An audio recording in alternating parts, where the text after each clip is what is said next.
After 25 years of silence, David Adair, now a space technology transfer consultant, has come forward with his amazing experience inside the military's top-secret UFO facility. I was 13 years old when I built my first rocket, and it left the backyard at about 3,500 miles an hour. I was able to build it out of a construction machine shop that my father owned when he used to work for the mechanics and racing enterprises, and we had plenty of equipment and tools that allow such manufacturing to be done. As a matter of fact, our shop's very similar to a rocket shop in equipment and materials. The rockets kept getting bigger, faster, till finally I was able to get funded by a federal grant by a congressman named John Ashbrook. And with that help, I was able to go ahead and complete a larger rocket with an entirely new type of engine, which was a fusion containment engine. The two primary engines we use today are solid propellant and liquid propellant. There are about 61 different rocket engines of propulsion systems that you could leave this planet with. Two of them are just a solid and liquid fuel. I happen to just pick one out of the other 61 engines to pick from, and I manufactured a magnetic fusion containment engine, which in simple essence is able to create a magnetic field capable of holding a thermal fusion reaction inside, like a chunk of the sun contained in a magnetic bottle. And when you tap that power, it allows you to have tremendous thrust, which is what makes the rocket go forward. And so imagine being able to tap onto the power of the sun for an acceleration factor. So that's a pretty interesting engine design. So once the engine was and the rocket was completed, we obviously couldn't launch it where I was launching smaller rockets, which were out in cow fields in Ohio. So we had to go to White Sands, New Mexico, and that was arranged by the congressman and a consultant at the time who was a retired general named Curtis Lemay. And Curtis Lemay made the arrangements from Wright-Patterson Air Force Base in Dayton, Ohio. We rode down to White Sands on a C-141 Starlifter, and when my rocket myself got there, we started prepping it for a launch. At the time that we launched, which was June 20th, 1971, a plane flew in the same day we did, and out stepped these men in black suits with mirror sunglasses, and they're DOD agents. And so DOD was interested in the operation, and they were alerted to it by the Air Force and probably the Congress and whoever else was funding the program. Among those men, there was some NASA officials there that I recognized.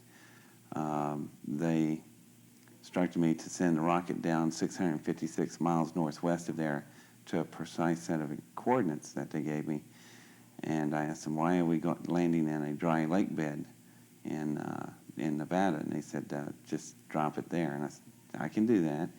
So we fired the rocket, and it was a really success as far as engines go. It was extremely fast. It was so fast you couldn't even see it leave. It's like, you ever try to watch a rifle bullet leave a barrel? That's how fast this engine was. So we landed we were exactly where they wanted it. Then we had to get on a DC-9 from White Sands and leave for the dry lake bed, which is called Groom Lake in Nevada.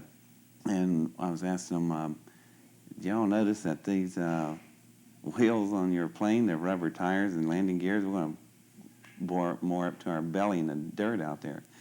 So they said, don't worry about it. So we got on the plane, and when we got there, they were right. There were twin 10,000-foot runways there and hangars and a 42,000-acre Air Force base called Groom Lake, and it wasn't on any of the maps I was working with at the time.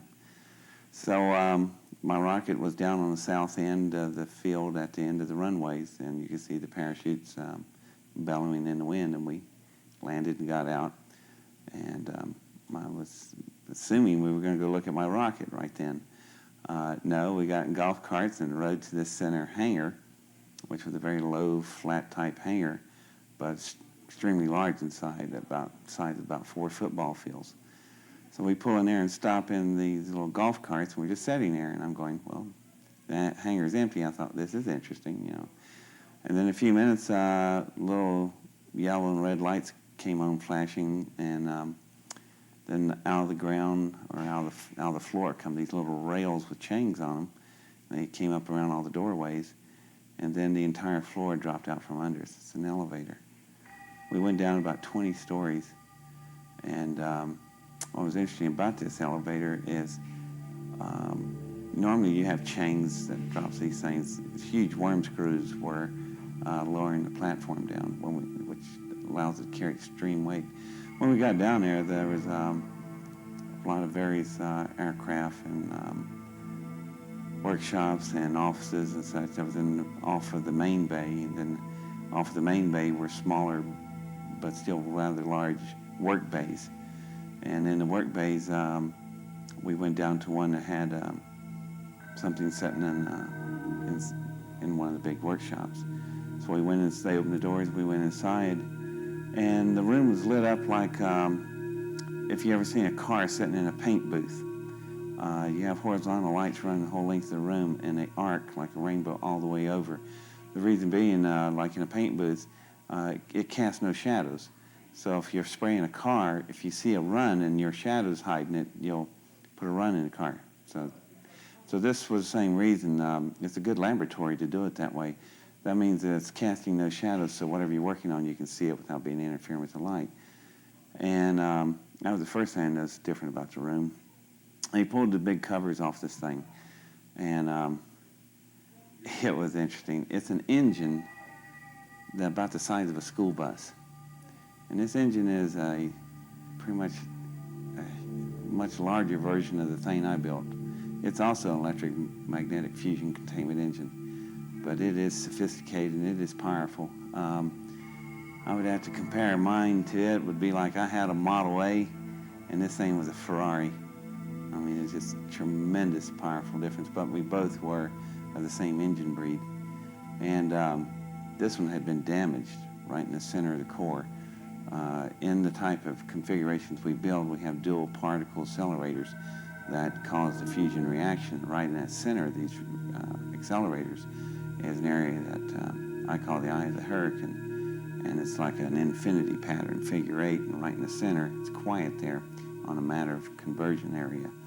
So then this particular engine was a hole there about 4 feet in diameter, and that was the first thing I noticed. They asked me to look at it and describe to them how I thought the thing functioned. And I asked them, how come I'm telling you about your engine?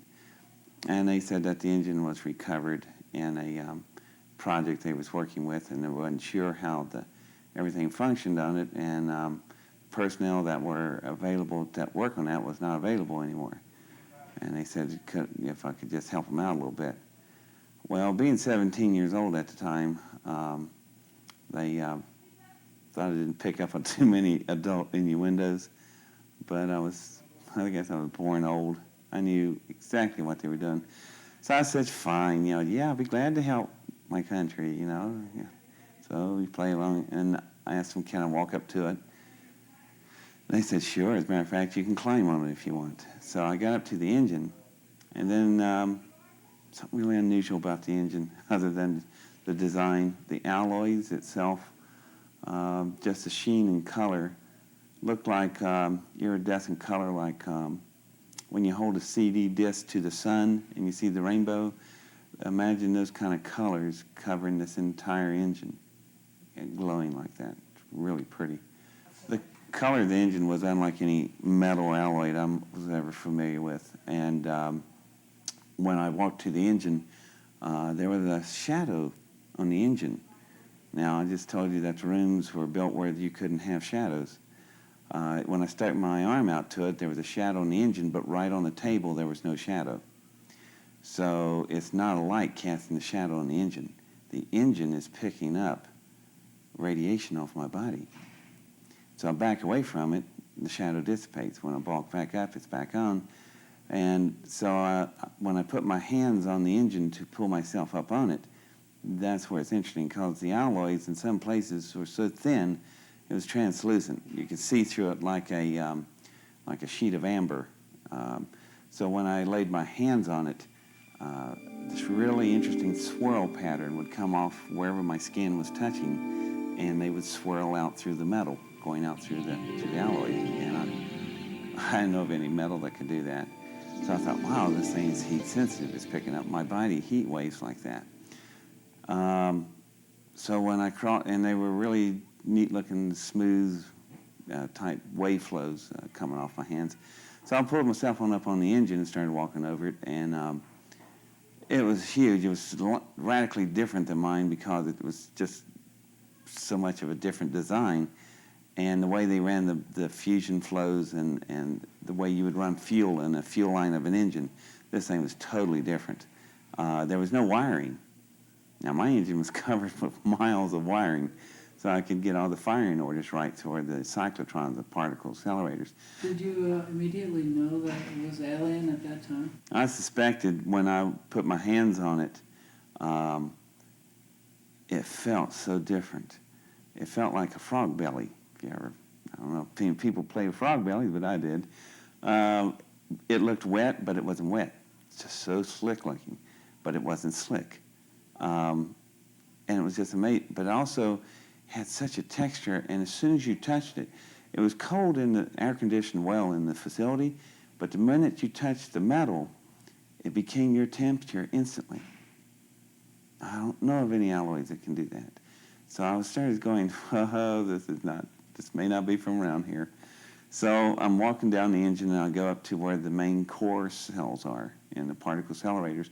There's a hole blown out there, and I step down into it, just get a better look. Now, at this point of view, I'm down in the hole in the engine, and the walls are real smooth. They're so smooth, the blast, these temperatures like that engine of mine, they run at 100 million degrees centigrade. You work with plasma physics. So when the field dropped down, this engine's metals were exposed to that kind of temperature, vaporized. But as soon as it vaporized at that particular point, fail-safe, it shut the engine off. All this probably occurred in a nanosecond, a billionth of a second. So the blast only irradiated out to about 4 feet in diameter and stopped. What was interesting is the way the engine's metal was whenever there's torn places, you could rub your hands over the torn areas that are jagged, but they wouldn't cut you because they're so smooth. It's more like flesh being torn rather than metal. Well, when I come up, stood back up on top of the engine, I knew, looking at some of the interior parts of it and the way it was constructed, I had enough of what was going on. So I turned around and told them about this firing system here. And they were going, yeah, where is the firing system? And I started to tell them that because I finally figured out what this thing was doing. But then I said, well, why am I telling you about your own firing system if all this is yours and you got, this isn't from here, is it? Matter of fact, it ain't from around the area, is it, boys? And they started getting upset. I said, let's do some assumptions. This is an engine. I'm assuming it came out of a craft, a big one, by the size proportional differences, probably 300 feet plus, the length of a football field. Well, therefore, it's got occupants. What in God's name have you done with them? Well, that was the wrong thing to say, because they are up on the engine coming after me, and it's time to leave. Well, when I bend down to get off the engine, I put my hands back on the engine. Something interesting. Instead of the nice, smooth wave lines, they were now look like small tornadoes coming off all my fingertips, moving through the metal. And I pulled my hands back, put them back on. There they were, but they were starting to calm down a little bit. And then I realized what this thing was. They grabbed hold of me, the Air Force guys did. We got back in the golf cart, and we were riding back up to the surface. And I was sitting there thinking, I just realized what this engine is. It's a symbiotic engine. The engine is alive. It is an engine that's capable. The reason they couldn't figure out the firing order is that the tubing that was cascading all over its body looked like the same pattern you would have from a brainstem of a neurosynaptic ordering firing order. So what's happening is when the pilots sit down in their seats, their thought waves drive the engine. When I first touched the engine, I was curious and awed by it. The wavelengths were smooth off my fingers. When I was getting off down from it, I was totally angry. The engine was not picking up radiation heat waves. It was picking up mental thought energy. That engine is capable of a symbiotic relationship with the pilots. Did you tell them that? I didn't tell them squat. That's why they couldn't figure out the firing order. They said there was no wiring or circuitry. No, the pilots' brains are the wiring and the circuitry. The engine needs them in order to do all of its functions. In return, the pilots know exactly what the engine feels and how the spacecraft feels. The entire craft is probably symbiotic. Now, before you sit there and blow this off like it's just a bunch of science fiction, let me bring you up to date here to current events. I just left Princeton University. There's a Dr. John up there, Robert John, and he runs the Pear Research Institute. They have a contract from McDonnell Douglas, you ever heard of them? Small aerospace company, to build mental shielding for firing systems on the new F-22 fighters.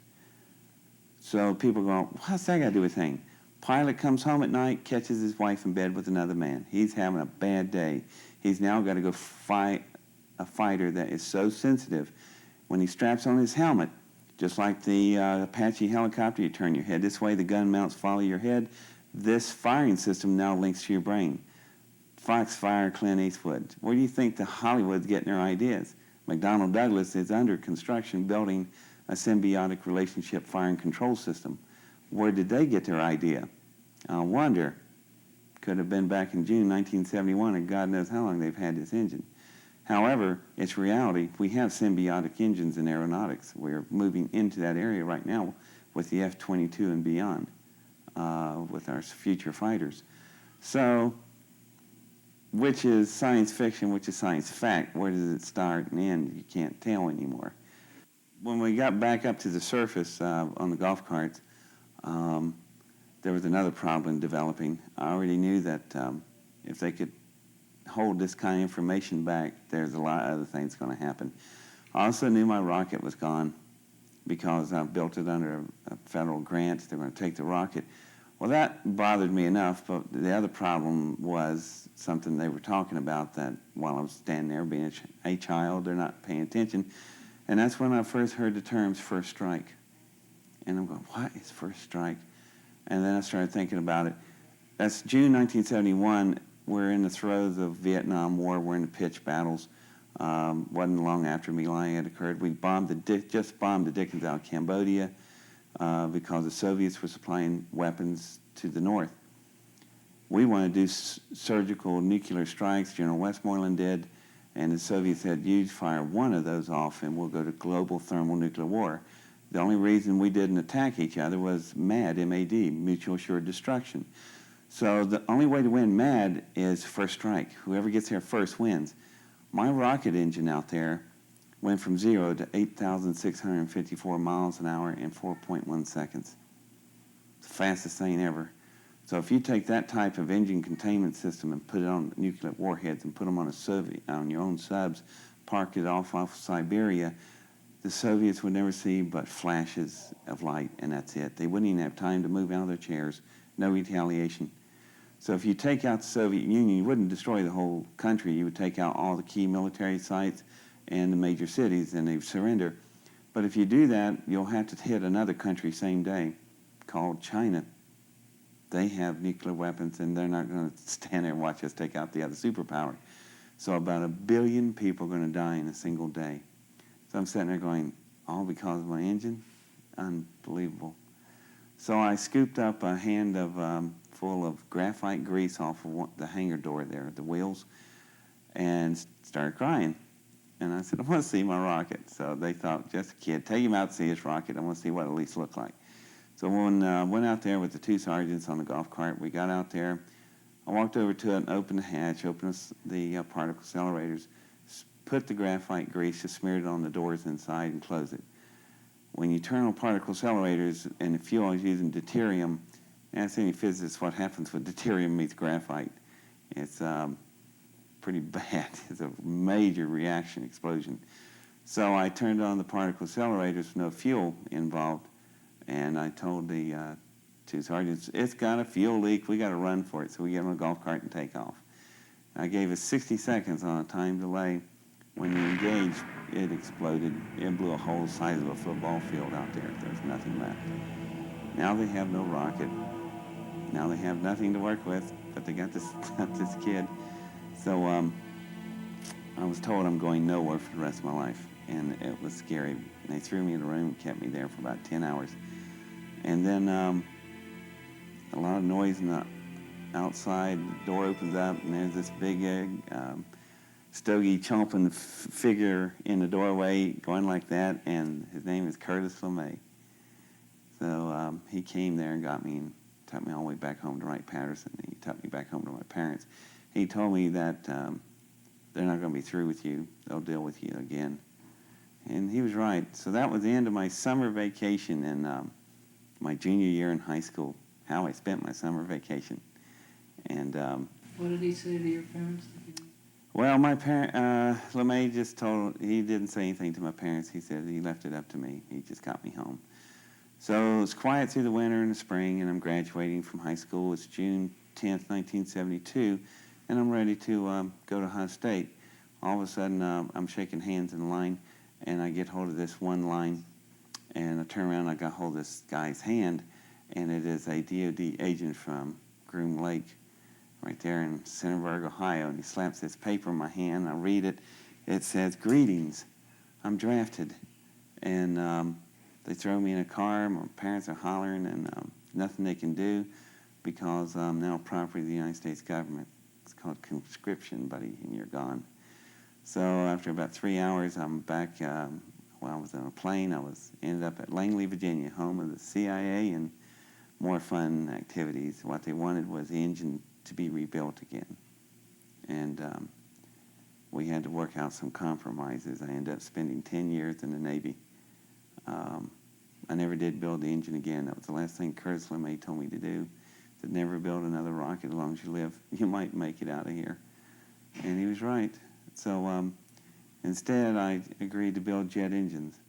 So I was a jet engine designer and technician in the Navy, and worked on the Tomcat and the E-2C Hawkeyes and other various aircrafts. And so it became an interesting career. After 10 years, I had enough of that, opened up a private consultant business, and I've been doing space technology transfer, where we transfer technology from space program into commercial applications. I've been doing that for the last 17 years. So I can take you around the Earth 8 times as fast as you blink your eyes. That's the capability of this type of propulsion. How is this type of propulsion? How did you come about this type of propulsion?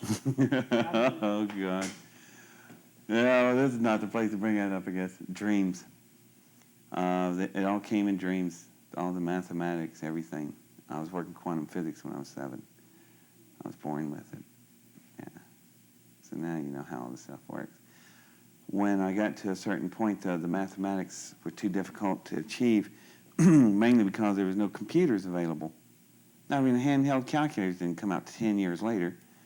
You know, the only thing I've got, I have no fax, no modems, no email, no laptops, floppy disks, hard drives, none of this stuff existed. You had a pencil, a piece of paper, and a slide ruler, and chalkboards all over the buildings, and your brain. And born with photographic memory, I was able to contain great amounts of what we call algorithms. I met somebody else later that could help me with that when I was building this big rocket. I ran to the end of my mathematical capability, and my high school science teacher came out to my lab where I'd work all the time. He looked at these writings. He borrowed some of them, made photocopies, and gave mine back, took the photocopies, went to Ohio State University. Everybody in the physics department's looking at this going, where did you get Stephan Hawking's work in his handwriting? Or, you know, it looks personal handwriting. But now it came from this 15-year-old kid building these rockets out in these cow fields. So they mailed the stuff to Cambridge, England. And let's see, that was June 71.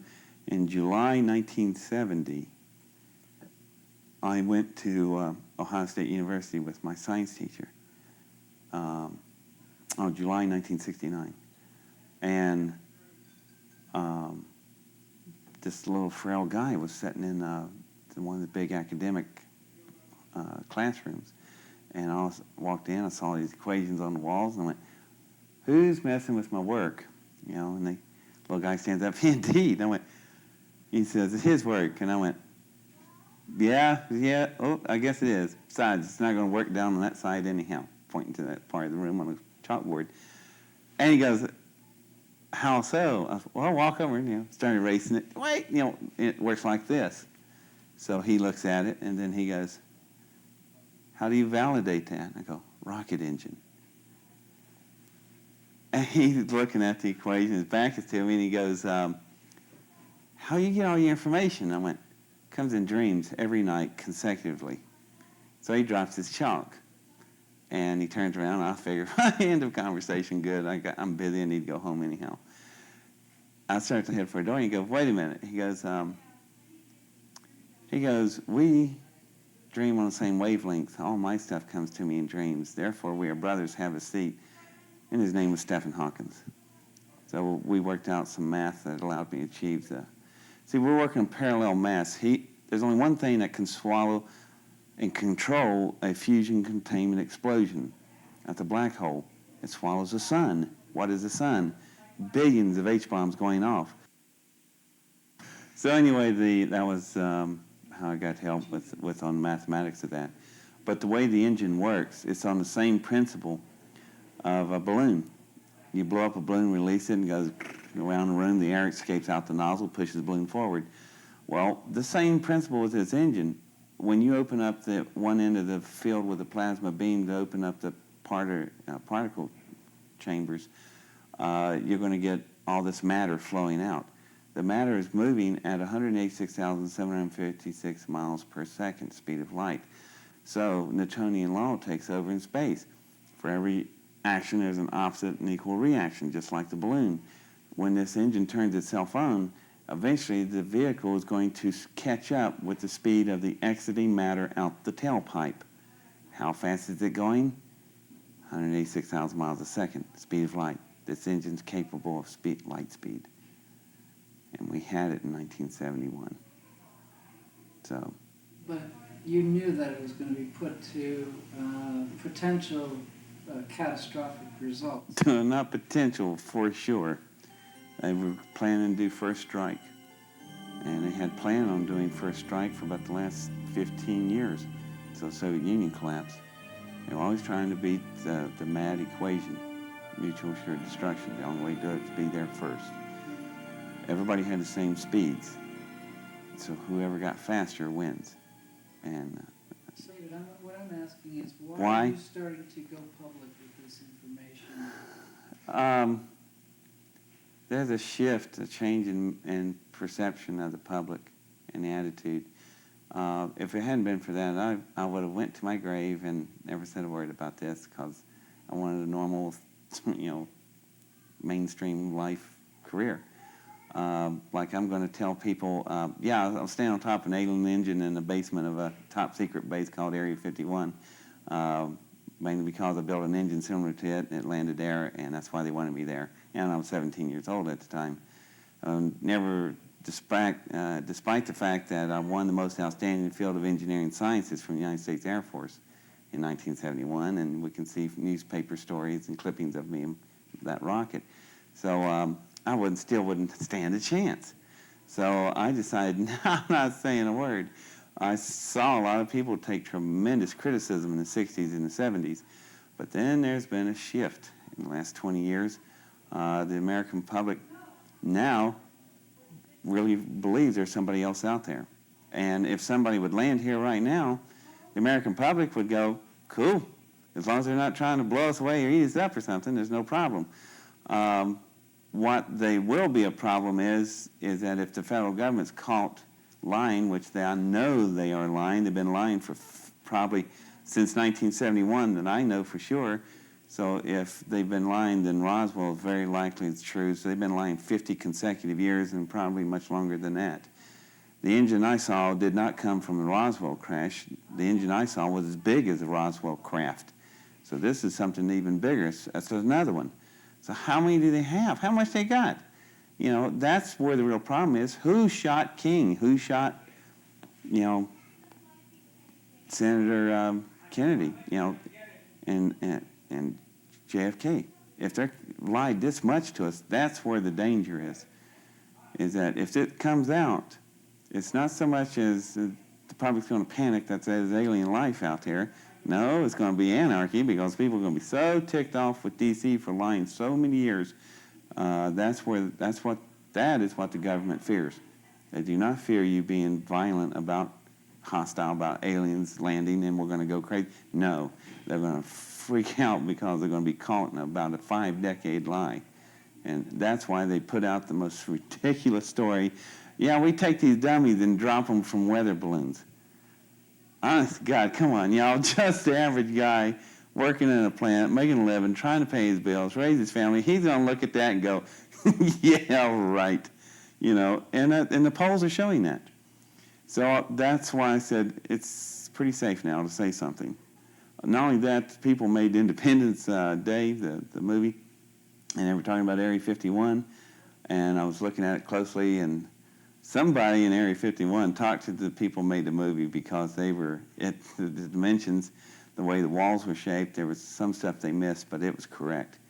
So I figure if they can let that out, and they're still here, and then the attitude shifting, it's just one thing after another. The public's attitude, perception, I can come out forward now and take the heat from critics, but I couldn't take the heat from the general public because you just got to live with them. Critics are always going to be there. They'll be there like gravity. You can depend on it. But that's not the problem. Do you think the aliens are making themselves more apparent? Well, when I testified to a joint session of the Senate and Congress in April for CSETI for Dr. Greer, we've got right on to that. And my question was, is somebody coming to dinner? And it's not Sidney Poitier, is it? You know, it's possible if they have cut a deal with somebody, another race or whatever, they could have reneged on the deal, and they may be en route to meet us, the citizens of the planet, in person. So the government's in a real pitch panic because what are you going to do? No, you can't come here. How are you going to stop them? And on top of that, they're going to be caught in major lies. So they looked real panicked about this situation. You know, I've been sitting on this thing for 27 years, and I didn't bother saying anything. And Dr. Greer with CSETI was able to get a hearing set up, and he hammered me for 2 months to finally, the week before the testimony, I finally said, I'll go. So the fact that he could get that established where he was at, Independence Day, shift in the general public's attitude, by the time you add all this stuff up, it comes out to equal time to talk. The briefing was set up by Dr. Greer with CSETI, which I think is the Center for Research for Extraterrestrial Intelligence, and he's in Asheville, North Carolina. And he's a MD, an ER doctor. And Dr. Greer is a very intelligent man. So he had set up a meeting for Congress he had set up within the political structure and framework to run the UFO question right through the normal channels, which all 3 years I've been watching stuff, and he's the only one that got that far, and I was pretty impressed with it. So I finally decided to jump in there. He had 12 other witnesses besides myself, and we all testified to him at that time. And there was about 300 people there. There was a lot of staff there, but there was a lot of senators and congressmen. I recognized some of them. Some of them I'd known before anyhow. And we got in some serious discussions at the time. The next day, we were supposed to talk to the press. The other 12 were allowed to talk to the press. I was not allowed to talk to the press. Not allowed by who? Steve Greer asked me not to talk to the press. And I think he was absolutely right at the time. Because he thought, hang on, guys. He likes you. He does. It's because I'm so sweet. It's the makeup. Right. So I think Dr. Greer was right for holding off, keeping me back a little bit. The reason being is that I was too much for the press to get into right then, because he's got more hearings, more strategy he's got to work. So we talked about that later, and we had a little bit of misunderstanding in the first there, but we got it straightened out. But I agree with the way he's doing it, because there's more testimony and more things I can produce later. And so he's aware of that, and we'll wait for it. So that's pretty much after I did the testimony, I flew home after that. When I agreed to testify in Washington, D.C., Dr. Greer told me that he has about 120 witnesses that are hardware contacts. That's really important, because there are other contacts that people just see radar images and lights and lock on and such. Well, when we got there, the 12 witnesses he had, they all saw radar images and confirms and lock on, and they chased them on ground radar, on-board radar in planes, which to me in the mainstream world, that's pretty darn exciting right there. But I realized I was the only one that had hardware contact, and I need somebody else, because if not, I am alone in a category by myself, and I really wasn't ready for that. So I was waiting at the last minute. If I had to, I may have not testified. But there was a lawyer in front of me. His name was Steve Lufkin, and Steve's story was that he was 18 years old in 1960 in the basement of the Pentagon. He was an encryption soldier, officer in the Navy, or in the Army, and their job was to break codes. And his senior staff guy walked in, and Jay laid down 3 pieces of metal, and one of them was about a foot long, had writings and hieroglyphics on it. And they tried to decipher it, and they couldn't, because they didn't have a Rosetta Stone or anything to work with. So while he was saying that, I was going, oh, great. So I start writing all this stuff down. And I hand Steve the paper, and Steve looks at the paper and goes, and like any good lawyer under testimony, he goes, I swear I've never met this man before. And I thought, great. So when I got up, what rattled everything was he had about 12 different emblems, and he remembered them. I hit all 12 emblems. So the way I told the Senator in Congress, I went, how could I do that? Simple. I was standing on top of the engine that piece of metal came from. As a matter of fact, there's about 98 different emblems on this engine. I was born with photographic memory, and I got them all. So if you like to see them, here they are. And they are interesting the way they were grouped in clusters, and they were on every single device that was a separate device. And I realized what they were actually. Not some great cosmic messages or anything. They're serial numbers for parts. That's how they figured out where their parts are. Just like us, we got to know where all these. After looking at the emblems, some of the emblems repeated themselves. There was one that had a very similar mathematical symbol of pi, but it was a modified symbol of it. And it would show up every time there was a curved radius. And I'm going, there were some of the emblems would be reversed on the other side of the engine when the 2 parts were the same, left and right. And I'm going, that's all it is. No big, great cosmic message. It's serial numbers, just like we do on jet engines in the Navy. We group out our numbers. And but it would give you the alphabet of their language. So I was able to retain that. Also, I memorized how the engine was built. So let's build another one.